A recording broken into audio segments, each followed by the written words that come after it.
ಸೊಸೆ ಗೆಳತಿಯು ಸೊಸೆ ಒಡತಿಯು ಸೊಸೆ ಮನೆಯ ಬೆಳಗುವ ದೀಪ ಹೊಸ ಚಿಗುರನು ಹಸಿರಾಗಿಸೋ ಸೊಸೆ ತಾಯ ಎರಡನೇ ರೂಪ ಸೇರನೊದ್ದು ಮನೆಯ ಸೇರುವ ಸೋರದಂತೆ ಸೂರು ಕಾಯುವ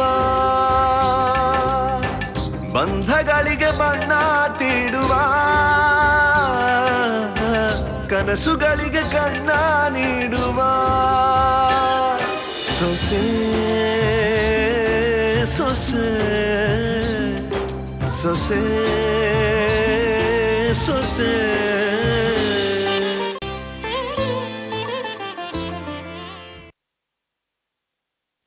ಈ ವಿಷಯನ ನಮ್ಮ ಮನೆಯವ್ರಿಗೆ ಹೇಳಿದೆ. ಬೇರೆ ಏನಾದ್ರೂ ಮಾತಾಡೋದಿತ್ತಾ? ಇನ್ ಮಾತಾಡಕ್ಕೇನಿದೆ ಕೀರ್ತಿ, ನಡಿ ಹೋಗೋಣ. ನೀನು ಈ ಸ್ಥಿತಿಲಿ ಇರ್ಬೇಕಾದ್ರೆ ಇಲ್ಲಿರೋದ್ ಚೆನ್ನಾಗಿರಲ್ಲ. ನಿನ್ನ ಹೊಟ್ಟೆಲಿ ನಮ್ಮ ಮಗು ಇದೆ, ಅದಕ್ಕೆ ಆರೈಕೆ ಆಗ್ಬೇಕು, ನಿನ್ನ ನೋಡ್ಕೊಳ್ಳೋರ್ ಬೇಕು, ನಿಗಾ ವಹಿಸೋರ್ ಬೇಕು. ಅಲ್ದೆ ಸಾಕು. ಏನಾಯ್ತು ಕೀರ್ತಿ? ನೀವೇನು ಅಂತ ಸ್ಪಷ್ಟವಾಗಿ ಅರ್ಥ ಆಯ್ತು. ಇಷ್ಟು ದಿನ ನೀವಿಲ್ಲಿ ಬಂದು ಕರೀತಾ ಇರೋದು ನನಗೋಸ್ಕರ, ನನ್ ಮೇಲಿನ ಪ್ರೀತಿಗೋಸ್ಕರ ಅನ್ಕೊಂಡಿದ್ದೆ. ಆದ್ರೆ ನೀವಿಲ್ಲಿಗೆ ಬರ್ತಾ ಇರೋದು ನನ್ನ ಮಗುಗೋಸ್ಕರ. ಅದು ನಿಮ್ದು, ನೀವಾದ್ರೂ ಜನ್ಮದಾತ ಅನ್ನೋದಕ್ಕೋಸ್ಕರ. ಅಲ್ಲ ಕೀರ್ತಿ, ಅದನ್ನೇ ನಾನು ಹೇಳ್ತಾ ಇರೋದು. ಹೋದ್ ಸರ್ತಿ ನೀವ್ ಇಲ್ಲಿಗೆ ಬಂದಾಗ್ಲೇ ನಿಮಗ್ ನಾನ್ ಗರ್ಭಿಣಿ ಅನ್ನೋ ವಿಷಯ ಚೆನ್ನಾಗಿ ಗೊತ್ತಿತ್ತು. ಆದ್ರೆ ಅದನ್ನ ಮುಚ್ಚಿಟ್ಟು ಬೇರೆ ಎಲ್ಲ ಮಾತಾಡಿದ್ರಿ. ಅಂದ್ರೆ ಅದು ಕೇವಲ ನೀವ್ ನನ್ನ ಮೇಲೆ ತೋರಿಸ್ತಾ ಇರೋ ಪ್ರೀತಿ ಅಂತ ನಾನ್ ಅರ್ಥ ಮಾಡ್ಕೋಬೇಕು ಅನ್ನೋದು ನಿಮ್ಮ ಆಸೆ ಆಗಿತ್ತು. ಅದಕ್ಕೆ ನಾಟಕ ಆಡಿದ್ರಿ ಅಲ್ವಾ? ಅಯ್ಯೋ, ಇದ್ರಲ್ಲಿ ನಾಟಕ ಏನ್ ಬಂತು ಕೀರ್ತಿ? ಮಗುಗೋಸ್ಕರ ನೀವ್ ಬಂದಿದ್ದು ನಾಟಕ ಅಲ್ದೆ ಮತ್ತಿನ್ನೇನಾಗತ್ತೆ? ಹಾಗಾದ್ರೆ ನನ್ನ ಮಗು ನಿನ್ ಹೊಟ್ಟೆಲ್ ಬೆಳೀತಿದೆ ಅನ್ನೋದಕ್ಕೆ ನನ್ ಸಂತೋಷ ಪಡಬಾರ್ದಾ? ಖಂಡಿತ ಪಡ್ಬಹುದು. ಆದ್ರೆ ಈ ವಿಷಯ ತಿಳಿಯೋಕ್ಕೂ ಮುಂಚೆ ನನ್ ಹೆಂಡತಿ ಎಲ್ಲ ಒದ್ದಾಡ್ತಿದ್ದಾಳೆ ಅನ್ನೋ ನೋವು ನಿಮ್ಮಲ್ಲಿ ಹುಟ್ಟಿದ್ರೆ, ಆಗ ನೀವ್ ನನ್ನನ್ನ ಹುಡ್ಕೊಂಡ್ ಬಂದಿದ್ರೆ ಈ ಸಂತೋಷ ಪಡಕ್ಕೆ ನಿಮ್ಗೆ ಅರ್ಹತೆ ಇದ್ದಿರೋದು. ಅಂದ್ರೆ ನಾನು ಯಾವುದೇ ಕಾರಣಕ್ಕೂ ನಿಮ್ ಜೊತೆ ಬರ್ತಿಲ್ಲ, ಬರೋದು ಇಲ್ಲ. ಆಮೇಲೆ ಈ ಮಗು ಇದೆಯಲ್ಲ, ಇದು ನಂದು. ನಾನು ನನ್ನ ಹಳೆ ರಾಘವು ಪ್ರೀತಿಯಿಂದ ಕಳೆದಿರೋ ದಿನಗಳ ನೆನಪು. ಅವ್ರು ನನಗ್ ಕೊಟ್ಟಿರೋ ಜೀವಂತ ಉಡುಗೊರೆ. ನನಗೂ ನನ್ನ ಮಗುಗೂ ಈ ಹೊಸ ರಾಘವ್ ಸಹವಾಸನೆ ಬೇಡ. ಅಲ್ಲ ಕೀರ್ತಿ, ಹಾಗಂತ ನಾನೇ ನಿಮಗ್ ತೊಂದರೆ ಕೊಡೋದಿಲ್ಲ, ನಿಮ್ ದಾರಿಗೂ ಅಡ್ಡ ಬರೋದಿಲ್ಲ. ಅದು ಬೇಕು ಇದು ಬೇಕು ಅಂತ ಕೇಳೋದಿಲ್ಲ. ನಾನ್ ನಿಮ್ ಹತ್ರ ಕೇಳ್ಕೊಳ್ಳೋದು ಒಂದೇ, ದಯವಿಟ್ಟು ನಮ್ಮಿಬ್ರನ್ನ ನಮ್ ಪಾಡಿಗೆ ಬಿಟ್ಬಿಡಿ. ನೀವು ನೆಮ್ಮದಿಯಾಗಿರಿ ಅಷ್ಟೇ. ಕೀರ್ತಿ, ನಾನು ಹೇಳೋ ಮಾತನ್ನ ಕೇಳು. ಕೇಳಲ್ಲ, ಹೇಳೋ ಹಕ್ಕನ್ನು ನೀವು ಕಳ್ಕೊಂಡಿದ್ದೀರಾ. ಗಂಡಸ್ರೆ ಅಷ್ಟು ಅಲ್ವಾ? 9 ತಿಂಗಳು ಹೊತ್ತು ಹೆರೋಳು ಹೆಣ್ಣೆ ಆದ್ರೂ ಅದು ನಾನು ಕೊಟ್ಟು ಭಿಕ್ಷೆ ಅನ್ನೋ ಅಹಂಕಾರದಿಂದ ಅಧಿಕಾರ ಚಲಾಯಿಸಕ್ ಬಂದ್ಬಿಡ್ತೀರಾ. ನಾನು ಹಾಗಲ್ಲ ಯೋಚನೆ ಮಾಡೋನಲ್ಲ ಕೀರ್ತಿ. ಯೋಚನೆ ಮಾಡಿರೋ ರೀತಿ ಕಣ್ಮುಂದೆನೆ ಇರ್ಬೇಕಾದ್ರೆ ಅಲ್ಲ ಅಂತ ಹೇಗೆ ಹೇಳಕ್ಕಾಗುತ್ತೆ? ದಯವಿಟ್ಟು ರಾಘವ್, ನಮ್ಮನ್ನ ನಮ್ ಪಾಡಿಗಿರಕ್ ಬಿಟ್ಬಿಡಿ. ನನ್ ಮಗು ಜವಾಬ್ದಾರಿ ನಂದು. ತೆರೆದು ಬಿಡು ಹೃದಯದ ಬಾಗಿಲನು.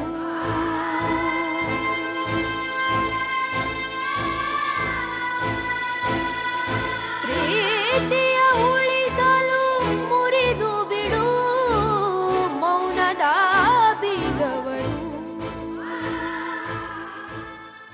ಮಗಳೇ, ನಾನ್ ಮಾಮೂಲಿ ಜಾಗದಲ್ಲಿ ಬಂದು ಕಾಯ್ತಾ ಇದ್ದೀನಿ, ನೀನೆಲ್ಲಿದ್ಯಾ? ಅಪ್ಪ, ನಾನು ಇಲ್ಲೇ ನಿನ್ ಬೆನ್ನ ಹಿಂದೆನೆ ಇದ್ದೀನಿ. ಓಹೋ, ಏನು ಮುಖದಲ್ಲಿ ಇಷ್ಟೊಂದು ಸಂತೋಷ ತುಳ್ಕಾಡ್ತಿದೆ ಅಂದ್ರೆ ನನ್ನ ಮಗಳು ಯಾವುದೋ ಒಂದು ವಿಚಾರನ ಹೇಳೋಕ್ ಬರ್ತಿದ್ದಾಳೆ ಅಂತ ಆಯ್ತು. ಕೀರ್ತಿ ಮತ್ತೆ ಆ ಮನೆಗ್ ಬರಲ್ಲ ಅನ್ನೋದು ಕನ್ಫರ್ಮ್ ಆಗೋಯ್ತು. ಯಾರಮ್ಮ ಹೇಳಿದ್ದು? ಇನ್ಯಾರು, ಅವಳ ಗಂಡ ರಾಘವ. ಪಾಪ ಅಪ್ಪನ್ ಮಾತ್ ಕೇಳ್ಕೊಂಡು ಕೀರ್ತಿನ ಕರ್ಕೊಂಡ್ ಬರೋದಕ್ಕೆ ಅಂತ ರಾಘವ ಹೋಗಿದ್ದಾನೆ. ಅವಳು ಸಿಕ್ಕಿದ್ದೆ ಚಾನ್ಸು ಅಂತ ಬರಲ್ಲ ಹೋಗು ಅಂತ ಬೈದ್ ಕಳ್ಸಿದ್ದಾಳೆ.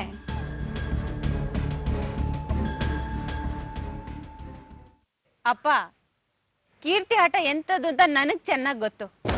ತನ್ನ ಬಗ್ಗೆ ಎಲ್ಲೂ ಹೇಳ್ಕೋಬಾರ್ದು, ಹೇಳೋದೇನೆ ಗೆಲ್ಬೇಕನ್ನೋ ಹಠ ಅವಳು. ಅದನ್ನ ಅವಳು ನಿಷ್ಠೆಯಿಂದ ಪಾಲಿಸ್ತಿದ್ದಾಳೆ.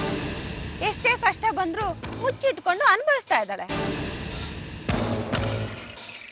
ಅನುಭವಿಸ್ತಿಲ್ಲಮ್ಮ, ಅವಳು ಕತ್ತಿ ಮಸೀತಿರ್ತಾಳೆ. ಏನಾದ್ರೂ ಮಾಡ್ಕೊಳ್ಳಿ, ಆದ್ರೆ ಅವಳು ಎಲ್ಲೂ ಹೇಳಲಿಲ್ಲ ಅನ್ನೋದು ಸತ್ಯ ತಾನೆ. ಅವಳು ಒಂದ್ಸರ್ತಿ ಹೇಳಿದ್ಮೇಲೆ ಮುಗಿದೋಯ್ತು. ನಿನ್ನನ್ನ ಸೀತಾರಾಮಯ್ಯನ ಮನೆಯಿಂದ ಓಡಿಸ್ತೀನಿ ಅನ್ನೋ ವಿಷಯನ ಹಿಂದೆ ಒಂದ್ಸಲ ಅವಳು ಹೇಳಿರ್ಬೇಕಲ್ವಾ?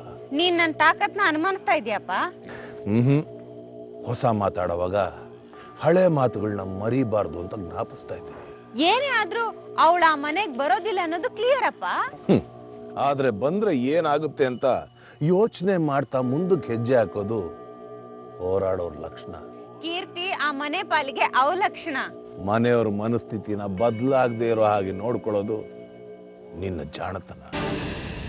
ಅದಕ್ಕೆ ಬೇಕಾಗಿರೋ ಬೆಂಕಿನ ಆಗಾಗ ನೀನೇ ಹೊತ್ತಿಸ್ತಾ ಇರ್ಬೇಕು. ಆ ಬೆಂಕಿ ನಿರಂತರವಾಗಿ ಉರಿಯೋದಿಕ್ಕೆ ಬೇಕಾದ ಎಣ್ಣೆ ತುಪ್ಪನ ನೀನೇ ಸುರಿಬೇಕು. ಆಗ್ಲೇ ಮಗಳೇ ನಾವು ಅಂದ್ಕೊಂಡಿದ್ದನ್ನ ಸಾಧಿಸೋಕ್ಕಾಗುತ್ತೆ.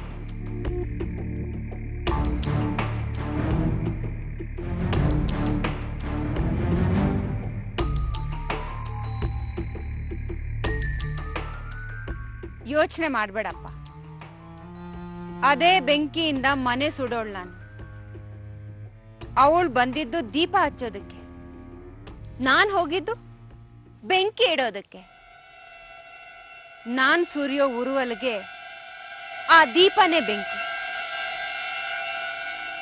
ಓಲವೇ ಈಗಲೇ ತೆರೆದು ಬಿಡು ಹೃದಯದ ಬಾಗಿಲನು.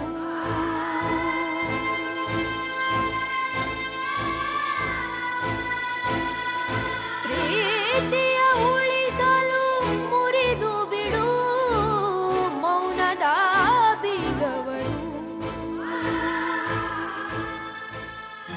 ನಿನ್ ಮನ್ಸಲ್ಲಿರೋ ಉದ್ದೇಶ ನನಗ್ ಸ್ಪಷ್ಟ ಆಗ್ಬೇಕು ರಾಘವ.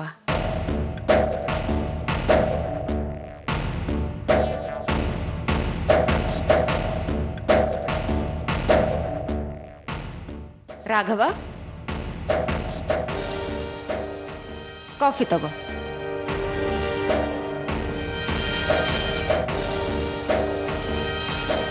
ರಾಘವ್, ಕಾಫಿ ಹೇಗಿದೆ? ಹಾ, ತುಂಬಾ ಚೆನ್ನಾಗಿದೆ ಅದಕ್ಕೆ. ರಾಘವ್, ನಾನ್ ಕೊಟ್ಟಿದ್ದು ಕಾಫಿ ಅಲ್ಲ, ಟೀ. ನಿನ್ ಮನ್ಸು ಎಷ್ಟು ಕೆಟ್ಟಿದೆ ಅಂತ ಟೆಸ್ಟ್ ಮಾಡಿದೆ. ಎಲ್ಲ ಅಷ್ಟೇ ರಾಘವ್, ಮನ್ಸು ಕೆಟ್ಟಾಗ ಹತ್ರ ಇದ್ರೂ ದೂರ ಇದ್ದಾಗಿರುತ್ತೆ. ನಾನು ಎಷ್ಟೋ ಸತಿ ನಿಮ್ಮ ಅಣ್ಣನ ಹತ್ರ ಹೇಳ್ತಾ ಇದ್ದೆ, ನಾವು ಕಟ್ಕೊಂಡಿರೋ ಕನ್ಸು ಕೆಟ್ಟರೂ ಪರವಾಗಿಲ್ಲ, ಆದ್ರೆ ನಮ್ ಜೀವನನ ಕಟ್ಟೋ ಮನ್ಸು ಮಾತ್ರ ಕೆಡಬಾರ್ದು ಅಂತ. ಇಷ್ಟಕ್ಕೂ ನೀನ್ ಸಂತೋಷವಾಗಿರ್ಬೇಕು ಅಂತ ಯಾರ ಹತ್ರನೂ ಸಹಾಯ ಬೇಡ್ಬೇಕಾಗಿಲ್ಲ. ಯಾಕೆಂದ್ರೆ ಸಂತೋಷವಾಗಿರೋದು ನಿನ್ ಹಕ್ಕು. ಅದಕ್ಕೆ ಯಾರೂ ಸಹಾಯ ಮಾಡಕ್ಕಾಗಲ್ಲ. ನೀನೇ ನೋಡಿದ್ಯಲ್ಲ ರಾಘ, ನನ್ ಗಂಡ ದಿನ ಕುಡ್ಕೊಂಡ್ ಬಂದು ನನ್ನನ್ನ ಹೊಡೆಯೋ ಮಟ್ಟಕ್ಕೆ ಹೋಗಿದ್ರು. ಹಾಗಂತ ನಾನು ಅವ್ರನ್ನ ಬಿಟ್ಟು ಬದುಕಕ್ಕಾಗತ್ತಾ ಹೇಳು? ಆಗಲ್ಲ. ಯಾಕೆಂದ್ರೆ ಅವರು ನನ್ ಗಂಡ.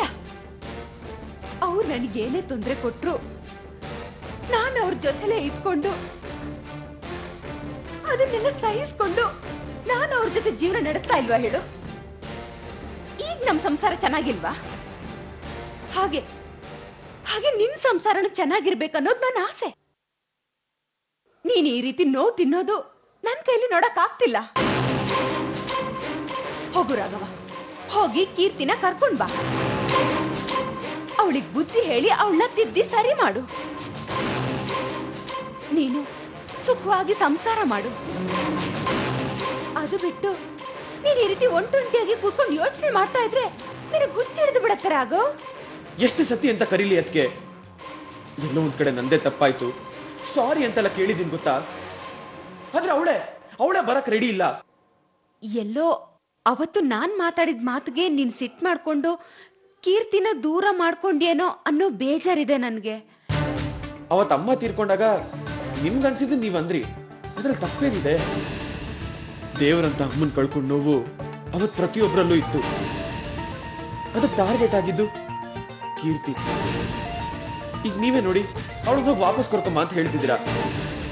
ಹಾಗಂತ ನಿಮ್ಮ ಮನಸ್ಸಲ್ಲಿ ಪ್ರೀತಿ ಇಲ್ಲ ಅಂತ ಹೇಳಕ್ಕಾಗತ್ತಾ? ಆ ಸಣ್ಣ ವಿಷಯನ ದೊಡ್ಡದ್ ಮಾಡ್ಕೊಂಡು ಇವತ್ತು ಅವಳ ಅಹಂಕಾರ ತೋರಿಸಿದ್ರೆ ಆ ಅಹಂಕಾರ ನನಗಿಲ್ವಾ? ಅಹಂಕಾರಕ್ ದಾರಿ ಮಾಡ್ಕೊಟ್ರೆ ಸಂಸಾರ ಹಾಳಾಗತ್ತೆ ರಾಘವ್. ಆ ವಿಷಯ ನನಗಲ್ಲ, ಕೀರ್ತಿಗೆ ಅರ್ಥ ಆಗ್ಬೇಕು. ನಾನು ಸೋತು 2 ಹೆಜ್ಜೆ ಮುಂದೆ ಬಂದಿರ್ಬೇಕಾದ್ರೆ ಅವಳು ಅಟ್ಲೀಸ್ಟ್ ಸೋತು 1 ಹೆಜ್ಜೆನಾದ್ರೂ ಮುಂದೆ ಬರಕ್ಕಾಗಲ್ವಾ? ಇದ್ದ ಜಾಗದಲ್ಲೇ ಇರ್ತೀನಿ, ಕದಲಲ್ಲ ಅಂದ್ರೆ ನಾನು ಕದಲಲ್ಲ. ಇನ್ನು ಮುಂದೆ ಅವಳ ಜೀವನ ಅವಳಿಗೆ, ನನ್ನ ಜೀವನ ನನಗೆ. ನಾನು ಅವಳನ್ನ ಹೋಗಿ ಕರಿಯಕ್ ಹೋಗಲ್ಲ. ಆಹಾ, ಎಂತ ಮಾತಾಡಿದ್ಯೋ ರಾಘವ. ನನಗ್ ಬೇಕಾಗಿರೋದು ಅದೇ. ಆದ್ರೆ ನನ್ಗಿರೋದು ಒಂದೇ ಬೇಜಾರು, ಅವಳ ಹೊಟ್ಟೆಯಲ್ಲಿ ನನ್ನ ಮಗು ಬೆಳೀತಿದೆ. ಅದನ್ನ ಸಾಕಕ್ಕೆ ಅವಳು ಏನ್ ಮಾಡ್ತಾಳೆ, ಎಲ್ಲಿರ್ತಾಳೆ? ಈ ಸ್ಥಿತಿಯಲ್ಲಿ ಅವಳು ಕೆಲಸನೂ ಮಾಡಕ್ಕಾಗಲ್ಲ. ತವ್ರ ಮೇಲೆ ಆಶ್ರಯ ಪಡ್ಕೋತಾಳ ಅನ್ನೋದಕ್ಕೆ ಅವಳು ತನ್ನವ್ರು ಯಾರು ಅಂತಾನೂ ಗೊತ್ತಿಲ್ಲ. ನೆನ್ಪಿನ ಶಕ್ತಿನೇ ಇಲ್ಲ. ಇದೆಯೋ ಆ ನೆನ್ಪಿನ ಶಕ್ತಿ ವಾಪಸ್ ಆಗಿರೋದು ನಿನಗ್ ಗೊತ್ತಿಲ್ಲ. ಅವಳ ಮಗುನ ಸಾಕೋದ್ ಹಾಗಿರ್ಲಿ, ನೀನ್ ಹೋಗ್ ಕೂತ್ರೆ ನಿನ್ನನ್ನು ಸಾಕೋಷ್ಟು ಚೈತನ್ಯ ಅವಳಿಗಿದೆ. ಅವಳ ಧೈರ್ಯ ದೊಡ್ಡದು. ಅದಕ್ಕೆ ಅವಳನ್ನ ದೂರ ಇಟ್ಟು ನಾನು ನಂದಾಳನ್ನ ಉರುಳಿಸ್ತಾ ಇರೋದು. ಅವಳ ಹಟ್ಟದಿಂದ ನನ್ನ ಮಗುಗೇನಾದ್ರೂ ತೊಂದರೆ ಆಗುತ್ತಾ ಅನ್ನೋದೊಂದೇ ನನಗೆ ಬೇಜಾರು.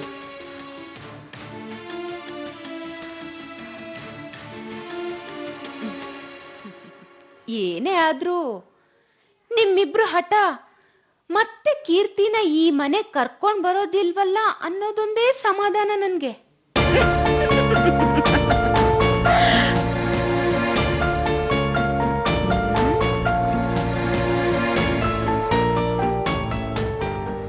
ಕೀರ್ತಿ ರಾಘವ.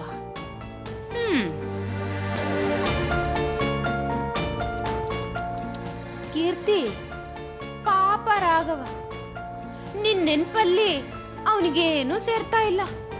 ಇಲ್ಲಿ ನೋಡು, ಟೀನು ಕುಡ್ದಿಲ್ಲ ಗೊತ್ತಾ?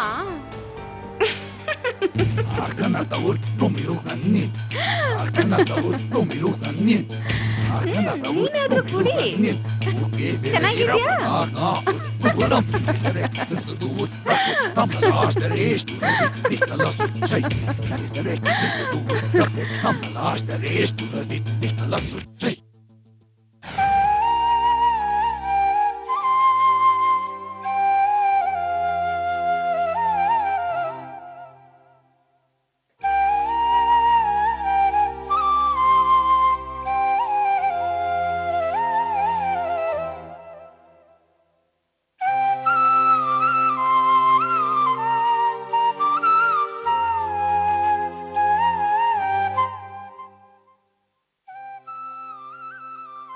ಅಲ್ಲಾಕ ನಿಂತಿದ್ಯಾ? ಬರ ಅಣ್ಣ ಬೈಲಿ.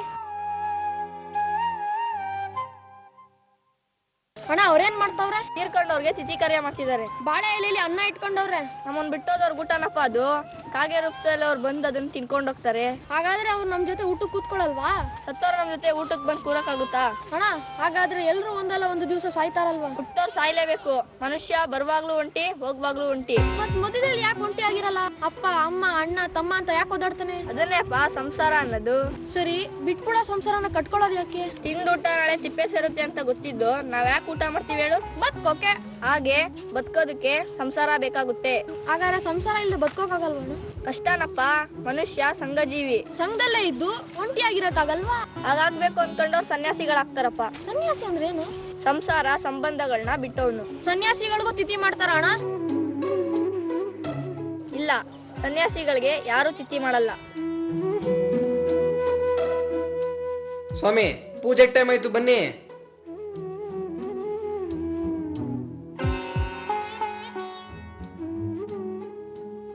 हरिद्राचूर्णं समर्पयामि, कुङ्कुमचूर्णं समर्पयामि, सिन्धूरचूर्णं समर्पयामि, सिन्धूर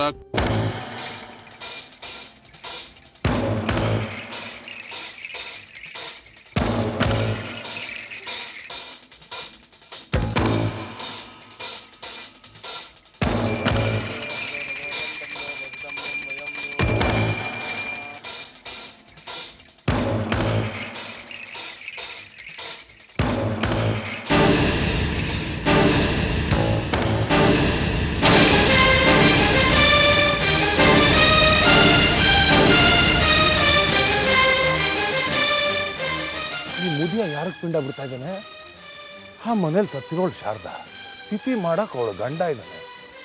ಈ ಮುದ್ಕ ಇದ್ಬೋದು ಹಳಬರ್ಗೆಲ್ಲ ಕಾಶಿಲ್ ಪಿಂಡ ಬಿಟ್ಟು ಬಂದವನು, ಈಗ ಹೊಸ ಪಿಂಡ ಯಾರು ಗೊತ್ತಾಗ್ತಿಲ್ವಲ್ಲ. ಸತ್ತವ್ರ ಆತ್ಮಕ್ಕೆ ಶಾಂತಿ ಕೊಡ್ತಿರ್ಬೇಕಾದ್ರೆ ಯಾರು ಆತ್ಮೀಯರೇ ಸತ್ತಿರ್ಬೇಕು, ಇಲ್ಲ ಸತ್ತಿರೋರು ಇವನ್ ಸಂಬಂಧಿಕರಾಗಿರ್ಬೇಕು. ಯಾರು ಇಲ್ದೇ ಇರೋ ಇವನಿಗೆ ಅದ್ಯಾವ ಸಂಬಂಧ?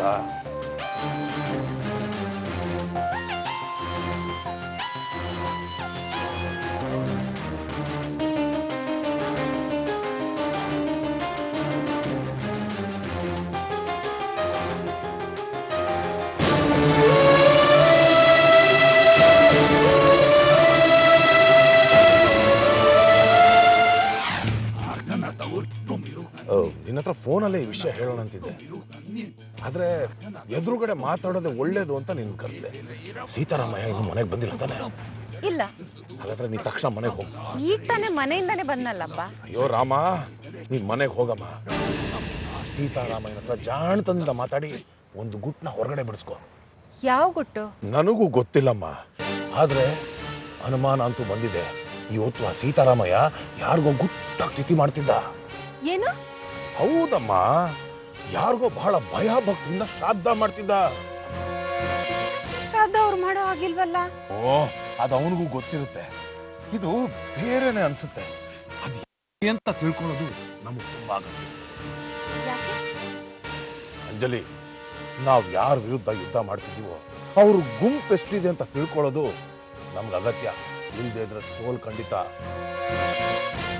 ಸತ್ತಿರೋ ಕ್ಯಾರೆಕ್ಟರ್ ಯಾರು ಅಂತ ಇವತ್ತು ನಮಗ್ ಗೊತ್ತಿಲ್ಲದೆ ಇರ್ಬೋದು, ಆದ್ರೆ ಆ ಸತ್ತಿರೋ ಕ್ಯಾರೆಕ್ಟರ್ಗೆ ಸಂಬಂಧಪಟ್ಟವರು ನಮ್ಮ ನಡೆನ ಗಮನಿಸ್ತಾ ಇರ್ತಾರೆ.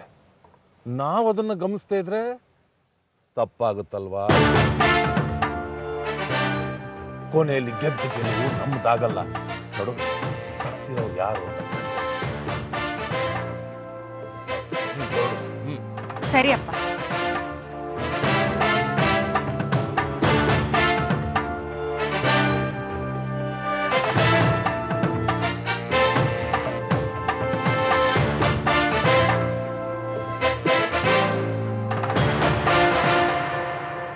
ಗೋಪುರದೊಳಗೆ ಇರುವ ಪ್ರೀತಿಗೆ ಗೌರಿಯ ಕಟ್ಟುವುದು ಥರವೇನು?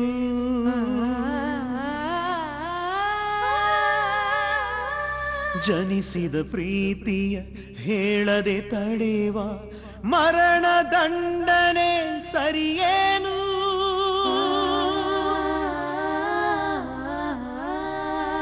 ಸನಿಹದಲ್ಲಿರೋ ಹೃದಯಕ್ಕೆ ಹೇಳಲು ಯಾಕಮ್ಮ?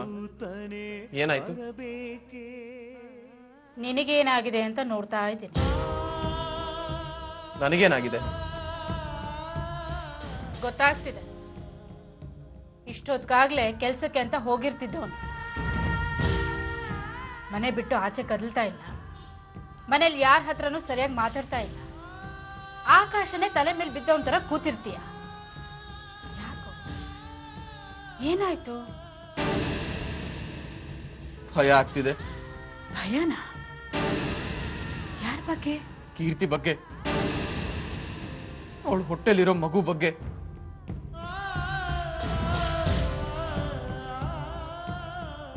ಈಗ ಅವಳಿಗೆ ಯಾರಿದ್ದಾರೆ ದೊಡ್ಡಮ್ಮ? ಜೀವನೋಪಾಯಕ್ಕೆ ಅಂತ ಅವಳು ಏನು ಮಾಡ್ಕೊಂಡಿಲ್ಲ. ಹೊಟ್ಟೆಲಿರೋ ಮಗುನ ಅದ್ ಹ್ಯಾಗ್ ನೋಡ್ಕೋತಿದ್ದಾಳೋ ಏನೋ. ಸಂತೋಷದಿಂದ ಈ ಭೂಮಿಗೆ ಬರ್ಬೇಕಾಗಿದ್ದ ಕಂದನಿಗೆ ನಿತ್ಯ ಚಿಂತೆ ಅನ್ನೋ ತುತ್ತನ್ನು ತಿನ್ನಿಸ್ತಿದ್ರೆ ಅದ್ರ ಗತಿ ಏನಾಗುತ್ತೆ ಅಂತ ಯೋಚನೆ ಮಾಡಿದೀರಾ? ಒಬ್ಬ ತಂದೆಯಾಗಿ ನಿನ್ಗಿಂತ ಯೋಚನೆ ಬರುತ್ತೆ ಕಣೋ. ಅದಕ್ಕೆ ನಾನೇ ಹೇಳಿದ್ನಲ್ಲ, ಹೋಗಿ ಅವಳನ್ನ ಕರ್ಕೊಂಡು ಮನೆಗೆ ಬಂದ್ಬಿಡು ಅಂತ. ಆದ್ರೆ ಅವಳು ಬರಲ್ಲ ಅಂದ್ಲು. ಹೇಳಿದ್ದಕ್ಕೆ ಪ್ರೀತಿನ ಅನುಮಾನಿಸ್ತವ್ರು ಮತ್ತೆ ಅದೇ ದಾಟಿಗೆ ಬರಲ್ಲ ಅನ್ನೋದು ಏನ್ ಗ್ಯಾರಂಟಿ ಅಂತ ಕೇಳಿದ್ಲು. ಅಯ್ಯೋ, ಬೇಜಾರಲ್ಲಿ ಏನೋ ಹೇಳಿರ್ತಾಳೆ, ಹಾಗಂತ ಸುಮ್ಮನೆ ಇದ್ಬಿಡೋದಾ? ಹೋಗಿ ಇನ್ನೊಂದ್ಸಲ ಕರೆಯೋದಲ್ವೇನೋ? ಕರ್ದೆ. ಹೊಟ್ಟೆಲಿರೋ ಮಗುನ್ ದೃಷ್ಟಿಲಿ ಇಟ್ಕೊಂಡಾದ್ರೂ ಬಾ ಅಂತ ಕರ್ದೆ. ಅದಕ್ಕೆ ಕೊಟ್ಟು ಉತ್ತರ ಕೇವಲ ಸಿಟ್ಟನ್ನು ತರಿಸ್ತಾ ಇದೆ. ಅಂಥದ್ದೇನಂದ್ಲ ಅವಳು?